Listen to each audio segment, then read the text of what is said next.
Happy Information Wednesday, Chalyce McQueen here. Obviously, monsoon season is in full swing.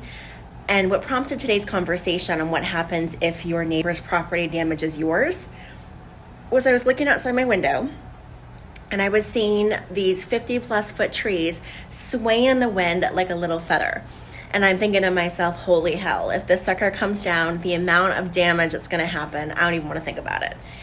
So, since these trees are actually on my neighbor's property, I thought it'd be an interesting conversation to talk about what this all looks like. Let's first talk about what defines who owns what in terms of our foliage, our trees. So when it comes to the tree itself, we're looking at who has the trunk on their property line. In Arizona, a lot of our properties is bordered and outlined by different walls, which makes it real easy to determine who owns what. But in other countryside properties, you may have property and trees that are actually shared amongst property lines. And if that's the case, it gets a little more tricky. But we're going to keep things very simple and talk about what happens if my neighbor's tree was to fall down and damage my property. Now down to the nitty-gritty. So say this 50-foot+ tree fell onto my property, damaged my roof line, my pergola, a car, you name it. Even though my neighbor's property damaged mine, I still have the right to file a claim and have coverage via my homeowner's policy or my auto policy through comprehensive coverage. In the event that that happened, the question you're probably asking me is, why am I filing a claim on my own policies when the neighbor's property in essence damaged it? So the short answer is we don't always want to rely on other people to do the right thing. And regardless, we have insurance for every kind of predicament that may come our way. And having a monsoon storm and a tree fall is just one of those situations that we want to have coverage. So what I would do is I'd file a claim, of course, my own homeowner's policy. I would in turn start the conversation with my neighbor.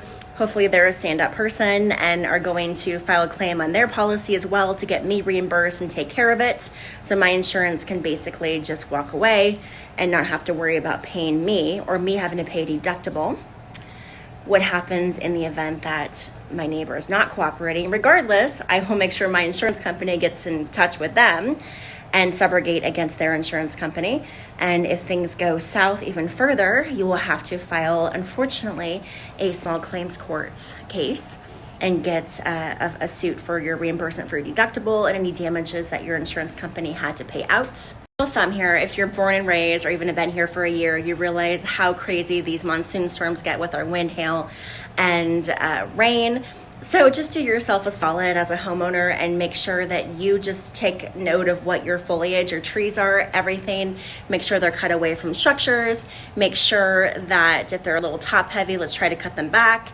Any kind of branches that are maybe fallen victim to wind or storms real easy. Just do your own housekeeping to avoid any issues in the future with your own property or your neighbors. Because if we can avoid any kind of loss, that's obviously the best way to go. But as always, ask yourself, are you protected? Hope you enjoyed today's conversation. If you have any questions on what we talked about or would like me to check out your policy, as always, you can reach me at 602-525-5665 or email me at cmcqueen@farmersagent.com. We'll see you next week.